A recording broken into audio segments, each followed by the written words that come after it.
Elathur train തീവയ്പ് കേസിലെ പ്രതി ഷാരൂഖ് സൈഫിയുടെ ജാമ്യാപേക്ഷ ഇന്ന് കോടതി പരിഗണിക്കും. കോഴിക്കോട് ജില്ലാ സെഷൻസ് കോടതിയാണ് പ്രതിയുടെ ജാമ്യാപേക്ഷ പരിഗണിക്കുക. അതേസമയം NIA കോടതിയിൽ റിപ്പോർട്ട് നൽകി ഷാരൂഖിനെ ഏറ്റെടുക്കാനുള്ള നടപടികൾ ഇന്ന് തന്നെ ആരംഭിക്കും. ഇതുവരെയുള്ള കണ്ടെത്തലുകളെല്ലാം NIA സംഘത്തിന് കേരള പോലീസ് കൈമാറും. നിലവിൽ വിയ്യൂരിലെ അതീവ സുരക്ഷാ ജയിലിലാണ് ഷാരൂഖ് ഉള്ളത്. വിശദാംശങ്ങളുമായി കമലേഷ് ചേരുന്നു. കമലേഷ്, ഈ ട്രെയിൻ തീവയ്പ് കേസിൽ അതിൽ തീവ്രവാദ ബന്ധം സംശയിക്കുന്ന ആ ഒരു സാഹചര്യം നിലനിൽക്കുന്നതോടുകൂടി ഇപ്പോൾ NIA കേസ് ഏറ്റെടുക്കുന്ന ഒരു സാഹചര്യത്തിലേക്ക് കാര്യങ്ങൾ കടക്കുകയാണ്. അതിനിടെ ഇന്ന് ഷാരൂഖിന്റെ ജാമ്യ ഹർജി അത് പരിഗണിക്കുകയാണ്. എന്തൊക്കെയാണ് വിശദാംശങ്ങൾ? കഴിഞ്ഞ ദിവസമാണ് ഈ കേസ് എലത്തൂർ ട്രെയിൻ തീവയ്പ് കേസ് കേന്ദ്ര ആഭ്യന്തര മന്ത്രാലയം ദേശീയ അന്വേഷണ ഏജൻസിക്ക് കൈമാറിയത്. NIA കൊച്ചി യൂണിറ്റിന്റെ നേതൃത്വത്തിലായിരിക്കും ഈ അന്വേഷണം നടത്തുക എന്ന് കഴിഞ്ഞ ദിവസം തന്നെ വ്യക്തമാക്കിയിട്ടുണ്ട്. New Delhi, Lucknow cyber investigation unit എന്നിവിടങ്ങളിൽ നിന്നുള്ള ഉദ്യോഗസ്ഥരെ ഉൾപ്പെടുത്തി അന്വേഷണ സംഘം വിപുലപ്പെടുത്തുകയാണ് ആദ്യഘട്ടത്തിൽ ഈ അന്വേഷണ സംഘം ചെയ്യുന്നത് എന്നാണ് മനസ്സിലാക്കാൻ സാധിക്കുന്നത്. ഈ കേസിന് വലിയ തലങ്ങളുണ്ട്. സംസ്ഥാന പോലീസ് അന്വേഷിച്ച് പ്രതിയെ കൃത്യമായി പിടികൂടുകയും മറ്റു കാര്യങ്ങളെല്ലാം അന്വേഷിക്കുകയും ചെയ്തെങ്കിലും ഇതിൽ തീവ്രവാദ ബന്ധം അടക്കമുള്ള കാര്യങ്ങൾ ഉയർന്നു വന്ന സാഹചര്യത്തിൽ അത്തരം കാര്യങ്ങൾ അന്വേഷിക്കുന്നതിന് സംസ്ഥാന പോലീസിന് പരിമിതികളുണ്ട്. വിവിധ സംസ്ഥാനങ്ങളിലെ പോലീസുമായി ഇടപെട്ട് അവരെ കൂടി ഏകോപിപ്പിച്ചുകൊണ്ട് വേണം ഇത്തരത്തിലുള്ള അന്വേഷണങ്ങൾ നടത്തേണ്ടത്. ചിലപ്പോൾ രാജ്യത്തിന് പുറത്തേക്കും ഇത്തരം അന്വേഷണത്തിന്റെ ഭാഗമായി ഇതിന്റെ ബന്ധം, തീവ്രവാദ ബന്ധത്തിന് തെളിവുകൾ കണ്ടെത്തുകയും രാജ്യത്തിന് പുറത്തും ഇതിന് കണ്ണികളുണ്ട് എന്ന തരത്തിലടക്കം ഈ കേസ് മുന്നോട്ട് പോകുമ്പോൾ അതിന് NIA തന്നെ ഈ കേസ് അന്വേഷിക്കേണ്ടതുണ്ട്. ഈ വിഷയത്തിൽ വളരെ കൃത്യമായി നേരത്തെ തന്നെ കഴിഞ്ഞ ദിവസം ഈ വിഷയങ്ങളെല്ലാം വ്യക്തമാക്കിയിട്ടുള്ളതാണ്.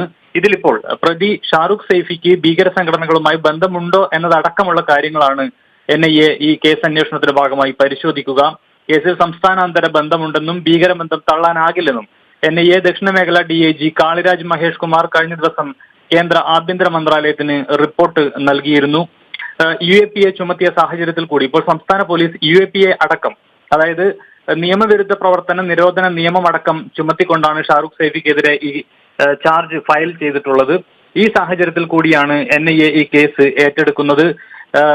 ഭീകരപ്രവർത്തനം സംബന്ധിച്ച 16-ാം വകുപ്പ് ചുമത്തിയുള്ള FIR പ്രത്യേക NIA കോടതിയിൽ ഇതിനോടകം തന്നെ സമർപ്പിച്ച് കഴിഞ്ഞിട്ടുണ്ട്. ജീവപര്യന്തം മുതൽ വധശിക്ഷ വരെ ലഭിക്കാവുന്ന കുറ്റമാണ് ഈ UAPA, അതായത് ഈ 16-ാം വകുപ്പ് എന്ന് പറയുന്നത്. ഇത് വളരെ കൃത്യമായി കഴിഞ്ഞ ദിവസം പ്രത്യേക NIA കോടതിയിൽ ഈ വകുപ്പ് ചുമത്തിയുള്ള FIR ഇതിന്റെ പ്രാഥമിക അന്വേഷണ റിപ്പോർട്ട് സമർപ്പിച്ചു കഴിഞ്ഞിട്ടുണ്ട് എന്നതാണ് ഏറ്റവും ഒടുവിലത്തെ വിവരം.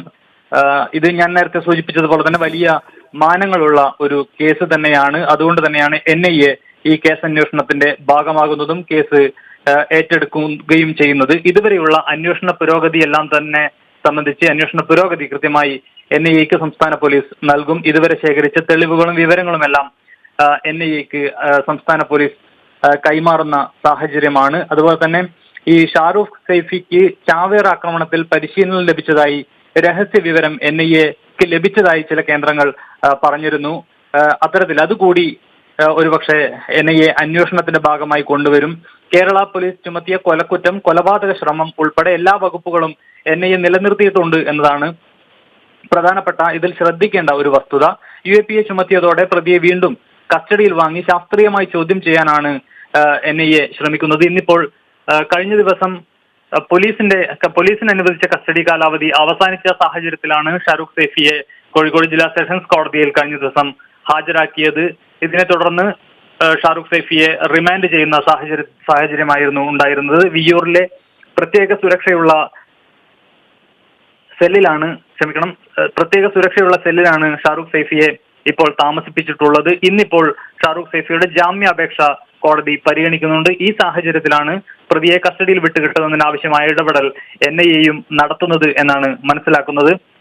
കമലേഷ്, ഈ പ്രതിയെ സംബന്ധിച്ചിടത്തോളം ഏറെ നിർണായകമായിട്ടുള്ള പല കാര്യങ്ങളും ഇനി അറിയാനുണ്ട് എന്നുള്ളതാണ് NIAക്ക്. അതായത് ഈ ഷഹീൻബാഗ് മുതൽ കേരളം വരെയുള്ള പല അന്വേഷണ ഘട്ടങ്ങളിലും ഈ പ്രതിക്ക് പിന്നിൽ ആരെങ്കിലും പ്രവർത്തിച്ചിട്ടുണ്ടോ തുടങ്ങിയ കാര്യങ്ങളൊക്കെ അന്വേഷണ തലത്തിൽ വരുന്നുണ്ട്. എന്തായാലും ഇക്കാര്യങ്ങളൊക്കെ എൻ ഐ എ അന്വേഷിക്കുമെന്നുള്ളതാണ് മറ്റൊരു വസ്തുത.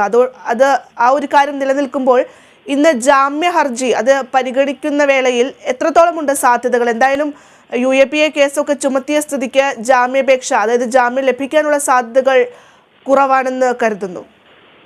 തീർച്ചയായും ഭദ്ര, ജാമ്യം ലഭിക്കാനുള്ള സാധ്യത വളരെ വിരളമാണ്. ജാമ്യം ലഭിക്കില്ല എന്ന് തന്നെ ഒരുപക്ഷെ ഉറപ്പിച്ച് പറയാൻ കഴിയുന്ന സാഹചര്യമുണ്ട്. അതായത് UAPA കേസുകളിൽ ഇത്തരത്തിൽ ജാമ്യമില്ലാത്ത വകുപ്പുകളാണ് ചുമത്തുന്നത്. അതുകൊണ്ട് തന്നെ ജാമ്യം ലഭിക്കുക വളരെ പ്രയാസകരമായിരിക്കും എന്നതാണ് ഏറ്റവും പ്രധാനപ്പെട്ട ഒരു വിഷയം. അതോടൊപ്പം ഈ പ്രതിയെ വീണ്ടും NIA ആവശ്യപ്പെടുകയാണെങ്കിൽ NIA കസ്റ്റഡിയിലേക്ക് പ്രതിയെ വിട്ടുകൊടുക്കുന്നതിനാവശ്യമായ ഒരു തീരുമാനമായിരിക്കും കോടതിയുടെ ഭാഗത്തു നിന്നും ഉണ്ടാവുക എന്നാണ് ഈ ഘട്ടത്തിൽ നമുക്ക് പ്രതീക്ഷിക്കാൻ കഴിയുക.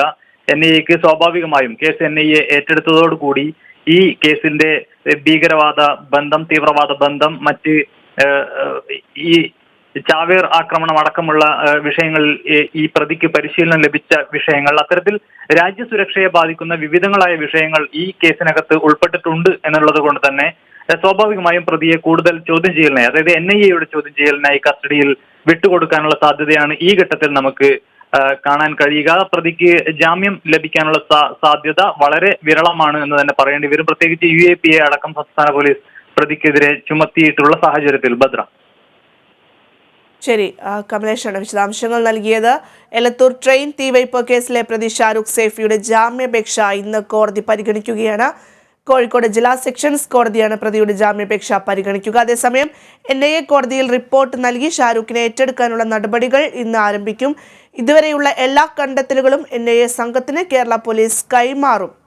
നിലവിൽ വിയ്യൂരിലെ അതീവ സുരക്ഷാ ജയിലിലാണ് ഷാരൂഖ് ഉള്ളത്. ഈ മാസം 20 വരെയാണ് റിമാൻഡ് കാലാവധി.